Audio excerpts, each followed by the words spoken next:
ഇപ്പോൾ ദേശീയപാത നിർമ്മാണവുമായി ബന്ധപ്പെട്ടുണ്ടാകുന്ന ആശങ്ക അതിലേറ്റവും ഒടുവിലായി കണ്ണൂർ കുപ്പത്ത് ദേശീയപാതയിൽ മണ്ണിടിഞ്ഞു എന്നുള്ളത് തുടർച്ചയായി മണ്ണിടിഞ്ഞു 3 തവണയാണ് അവിടെ മണ്ണിടിഞ്ഞിട്ടുള്ളത്. നാട്ടുകാർ വലിയ പ്രതിഷേധത്തിലാണ്. ഏറ്റവും പുതിയ വിവരങ്ങളാണ് ഇപ്പോൾ പുറത്തു വരുന്നത്. കൂടുതൽ പ്രതിഷേധത്തിലേക്ക് നാട്ടുകാർ കടന്നിരിക്കുന്നു എന്നതിന്റെ വിവരങ്ങൾ വരുമ്പോൾ അരുൺ പൂപ്പറമ്പ വിശദാംശങ്ങളുമായുണ്ട്. അരുൺ, ഈ പുതിയ ദൃശ്യങ്ങൾ അത് കുന്ന് ഇടിഞ്ഞു വീഴുകയാണ്. കൂടാതെ നേരത്തെ അരുൺ പറഞ്ഞതുപോലെ ഒട്ടേറെ വീടുകളുണ്ട് ആ മേഖലയിൽ.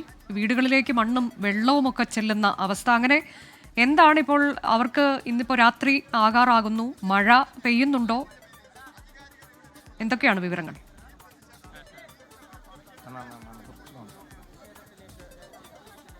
അനുജ, വീണ്ടും ദേശീയപാത ഉപരോധിച്ചുകൊണ്ടുള്ള പ്രതിഷേധത്തിലേക്ക് നാട്ടുകാർ കടക്കുന്നു എന്നതാണ്. നേരത്തെ 4 മണിക്ക് ജില്ലാ കളക്ടർ ചുമതലപ്പെടുത്തിയ തളിപ്പറമ്പ് RDOയും അതോടൊപ്പം തന്നെ ഈ ദേശീയപാതയുടെ പ്രൊജക്ട് മാനേജർ ഉൾപ്പെടെ ഇവിടെ എത്തി ഇവരുടെ ആശങ്ക കേൾക്കുമെന്ന് അറിയിച്ചിരുന്നു. പക്ഷേ ഇപ്പോൾ ഇതുവരെ ഇവർ ഇങ്ങോട്ട് എത്തിയിട്ടില്ല. അതുകൊണ്ട് തന്നെ വീണ്ടും പ്രതിഷേധത്തിലേക്ക് കടക്കുകയാണ്. എന്താണ് നിങ്ങൾക്ക് ഈ വീണ്ടും പ്രതിഷേധത്തിലേക്ക് വരേണ്ടത്? കാണുന്നില്ല, നേരത്തെ കണ്ട പോലല്ലോ. ആദ്യം നല്ലോണം ഇടിഞ്ഞിടിഞ്ഞ് ഇങ്ങോട്ടേക്ക് വരല്ലേ. അപ്പൊ നമ്മ എങ്ങനെ വീട്ടിൽ കടന്നുറങ്ങാം? വെള്ളവും ചളിയുമായിട്ട് തെറ്റും പെറ്റ് താഴേക്കാണ്. അപ്പൊ അതിനൊരു നടപടി നമുക്ക്. വീടുകളിലൊക്കെ ചളിയും മണ്ണും ഉണ്ട്. ചളിയും മണ്ണും വെള്ളം എല്ലാം ആയിട്ട് നിൽക്കുന്നുണ്ട്. അതുകൊണ്ട് ഇനി ഒരു അധികാരികൾ വന്നാലേ നമുക്ക്. നേരത്തെ കളക്ടർ വരുന്ന അറിയിച്ചിരുന്നു, പക്ഷേ കളക്ടർ ഇവിടെ ഇതുവരെ എത്തിയില്ല. അതുകൊണ്ടാണ് രണ്ടാമത് കയറിയത്. ആ വീട്ടിൽ നിന്ന് കുട്ടികളൊക്കെ പറയാന്ന്, ഉമ്മ ഇന്ന് രാത്രി ഉറങ്ങാൻ പറ്റൂല എന്നാ ചോദിക്കുന്നത്. അപ്പൊ എന്താ മറുപടി മക്കൾക്ക് കൊടുക്കേണ്ടത്? അങ്ങനത്തെ ഒരു അവസ്ഥയിലാണ് നമ്മളില്ലത്. നമ്മളെന്തായാലും ഇവിടെ തന്നെ നിൽക്കാൻ തീരുമാനിച്ചത്. രണ്ടിലൊന്നും അറിഞ്ഞിട്ട് ഇരുന്ന് എന്തായാലും നമ്മ വീട്ടിലേക്ക് മടങ്ങുന്നുള്ളൂ. രാത്രിയും പ്രശ്നങ്ങൾ ഉണ്ടായിരുന്നല്ലേ? ഇന്നലെ ഒന്നും ഉറങ്ങിയിട്ടില്ല, ആരും ഉറങ്ങിയിട്ടില്ല. CH റോഡ് മൊത്തം ഉറങ്ങിയിട്ടില്ല. എല്ലാവരും കാവലിക്കാന്ന്. ഫുള്ള് വെള്ളവും ചളിയും മണ്ണും മരങ്ങളും ഒക്കെ ഒലിച്ചു പിന്നെ റോഡ് മേലേക്ക് വരെയാണ്. അനുജ, ഇവർ ഇന്ന് രാവിലെ പ്രതിഷേധിച്ചിരുന്നു. ഇന്ന് രാവിലെ ദേശീയപാത ഉപരോധിച്ചുകൊണ്ടുള്ള പ്രതിഷേധം ഇവർ നടത്തിയിരുന്നു. ആ ഘട്ടത്തിൽ ഇവരുടെ പ്രശ്നം കേൾക്കുന്നതിന് വേണ്ടി, ആശങ്ക കേൾക്കുന്നതിന് വേണ്ടി ജില്ലാ കളക്ടർ തന്നെ നേരിട്ടെത്തും എന്ന് അറിയിച്ചതിനെ തുടർന്നാണ് ഉച്ചയോടെ ഇവരുടെ പ്രതിഷേധം അവസാനിപ്പിച്ചത്. പക്ഷേ ജില്ലാ കളക്ടർ എത്തിയില്ല. അതിന് പകരം ജില്ലാ കളക്ടർ തളിപ്പറമ്പ് RDO ഉൾപ്പെടെ ചുമതലപ്പെടുത്തിയിട്ടുണ്ട് എന്ന് അറിയിച്ചിരുന്നു. പക്ഷേ ഈ അധികൃതർ ആരും തന്നെ ഇങ്ങോട്ട് ഇതുവരെ എത്തിയിട്ടില്ല. അതുകൊണ്ട് തന്നെയാണ് വീണ്ടും ഈ നാട്ടുകാർ പ്രതിഷേധത്തിലേക്ക് കടക്കുന്നത്. നമുക്ക് കൂടുതൽ പ്രതികരണങ്ങളിലേക്ക് പോകാം എന്നാണ് അറിയിച്ചിട്ടുള്ളത്. എന്താണ് നിങ്ങളുടെ തീരുമാനം? ഇതിലൊരു പരിഹാരമാകുന്നത്?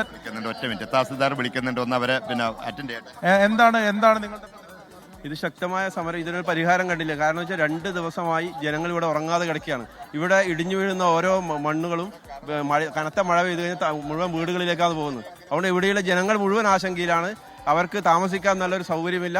അതുകൊണ്ട് ശക്തമായ സമരമായിട്ട് തന്നെയാണ് ജനങ്ങൾ. തഹസിൽദാർ 25 മിനിറ്റ് കൊണ്ട് പിന്നെ ഹൈവേ ഡിപ്പാർട്ട്മെന്റുമായി ബന്ധപ്പെട്ടുള്ള ഓഫീസർമാരും പിന്നെ തഹസിൽദാറിലടക്കം 25 മിനിറ്റ് കൊണ്ട് ഇവിടെ എത്തും എന്നാണ് പറഞ്ഞിട്ടുള്ളത്. നിങ്ങൾ റോഡ് മേലെ ഇരിക്കാൻ തന്നെ തീരുമാനം. അവരെത്തിക്കഴിഞ്ഞാൽ മാത്രമേ ഇവിടുന്ന് പിന്നെ പിരിഞ്ഞു പോകുന്നുള്ളൂ. ഞങ്ങൾക്ക് കൃത്യമായ ഉറപ്പ് കിട്ടാത്തിടത്തോളം കാലം ഇനി ഇവിടുന്ന് പോകുന്നില്ല. കാരണം വെച്ചാൽ ഏതായാലും മരിക്കാൻ തീരുമാനിച്ചതാണ്. കാരണം വെച്ചാൽ വീട്ടിൽ ഒരു സുരക്ഷിത ഇല്ലാണ്ട് വീട്ടിൽ കിടക്കുന്നതിന് പകരം ഞങ്ങൾ റോട്ടുമേൽ കടന്നോളാം. കാരണം വെച്ചാൽ അതേ ഞങ്ങൾക്ക് ഗതിയുള്ളൂ. കാരണം വെച്ചാൽ 100 വീടുകളോളം ദുരിതത്തിൽ അനുഭവിക്കുമ്പോൾ ഞങ്ങൾക്ക് സമാധാനം ഉണ്ടാവില്ല. ആ സമാധാനം പിന്നെ ഉണ്ടാക്കണമെങ്കിൽ അവർ വന്നില്ല ഒരു ഉറപ്പ് ഞങ്ങൾക്ക് കൃത്യമായിട്ട് വേണം. ശാശ്വത പരിഹാരമാണ് വേണ്ടത്. താൽക്കാലിക പരിഹാരം ഞങ്ങൾക്ക് ആവശ്യമില്ല.